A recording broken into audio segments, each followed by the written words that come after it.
L'art de la corruption non enseigné à Harvard. L'art de la corruption, un artisanat intemporel tissé dans le tissu du pouvoir.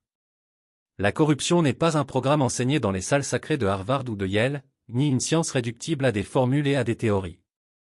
C'est un art, un artisanat obscur transmis de génération en génération comme un héritage familial, du père au fils, de l'oncle au neveu, du mentor au protégé, non pas par instruction explicite, mais par démonstration subtile.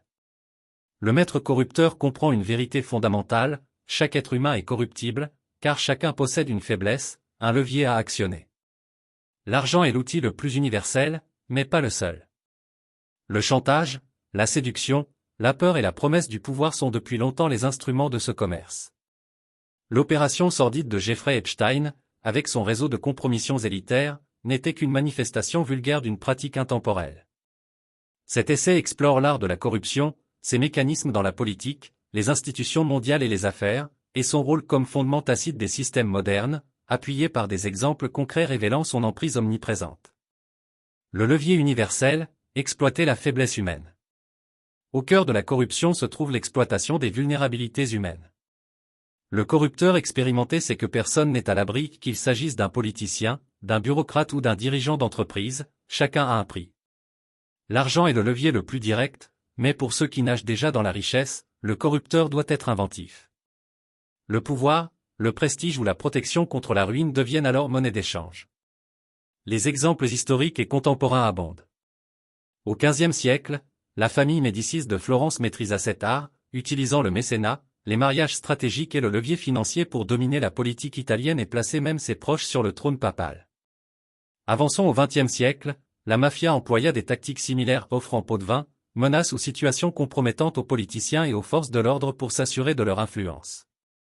Le scandale Abscam aux États-Unis dans les années 1970, où des agents du FBI se faisaient passer pour des cheikhs arabes afin de soudoyer des membres du Congrès, révéla à quel point les élus acceptaient facilement de l'argent en échange d'influence. 7 furent condamnés pour avoir accepté entre 25 000 et 50 000 $ de pots de vin.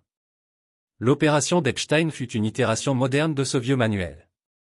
Son île privée et son manoir de Manhattan servaient de scène pour la séduction et le chantage, des hommes puissants y étaient attirés par des mineurs, leurs indiscrétions enregistrées pour servir de levier.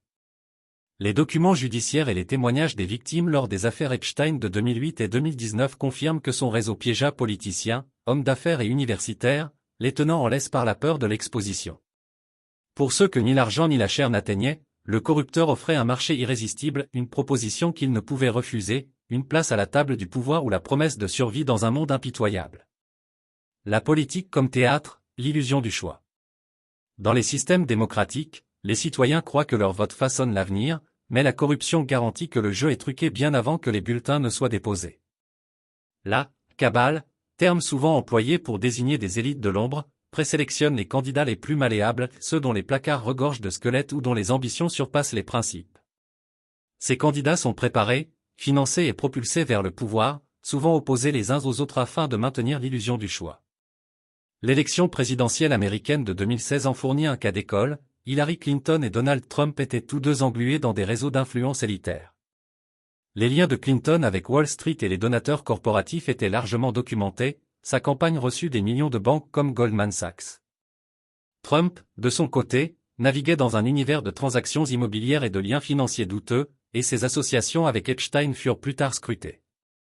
Quel que soit le vainqueur, le système garantissait un candidat accommodant pour les intérêts élitaires. Cette dynamique n'est pas propre aux États-Unis. En Italie, le scandale Tangentopoli du début des années 1990 révéla un vaste réseau de corruption politique, où près de la moitié du Parlement fut impliqué pour avoir accepté des pots de vin d'entreprise en échange de contrats publics. Le scandale fit tomber l'establishment politique mais changea peu la donne, de nouveaux acteurs s'adaptèrent aux mêmes règles. Le génie du corrupteur réside dans la création d'un théâtre où le public croit choisir, alors que le scénario est écrit par ceux du sommet. Les institutions globales, la corruption comme diplomatie. Pour des institutions comme la CIA ou le FMI, la corruption n'est rien d'autre que de la diplomatie sous un autre nom. L'archétype du « tueur à gages de l'économie », décrit par John Perkins dans son ouvrage de 2004 Confession of an Economic Hitman, l'illustre parfaitement. Perkins y raconte comment, en tant que consultant, il persuadait des nations en développement d'accepter d'énormes prêts pour des projets d'infrastructure, sachant qu'elles ne pourraient jamais les rembourser. La dette devenait un piège, forçant des pays comme l'Équateur ou le Panama à céder leurs ressources ou leurs politiques aux intérêts occidentaux. Dans les années 1970, le dirigeant panaméen Omar Torrijos résista à ces pressions, avant de mourir dans un mystérieux crash aérien en 1981, un schéma répété pour bien des leaders qui défiaient le pacte corrompu. Quand la persuasion échoue, la coercition prend le relais. L'histoire de la CIA regorge d'exemples de coups d'État et de déstabilisation de régimes récalcitrants. En 1953, le renversement du premier ministre iranien Mohammad Mossadegh, après sa nationalisation de l'industrie pétrolière, fut orchestré par des pots-de-vin aux officiers militaires et des campagnes de propagande, comme l'ont révélé plus tard les documents déclassifiés de la CIA. Le chantage et la peur sont tout aussi efficaces. Dans les années 1990, les programmes d'ajustement structurel du FMI en Afrique, comme en Zambie, obligèrent les gouvernements à privatiser leurs actifs publics, souvent au profit d'entreprises occidentales, sous couvert de réformes économiques. Les leaders coopératifs étaient récompensés par la richesse personnelle, les résistants, eux, faisaient face à l'étranglement économique, voire pire. Le monde des affaires, l'art du pot-de-vin. Dans le monde de l'entreprise, la corruption se déguise en mérite. Les marchés publics, supposément compétitifs, sont souvent décidés non par la qualité, mais par les pots-de-vin. Un rapport de l'OCDE en 2014 estimait que la corruption influençait 10 à 20% des contrats publics mondiaux, coûtant des milliards au gouvernement. En 2015, le scandale de la FIFA révéla que des dirigeants avaient accepté des millions pour attribuer l'organisation de la Coupe du Monde, les paiements transitant par des comptes offshore et de faux contrats de conseil.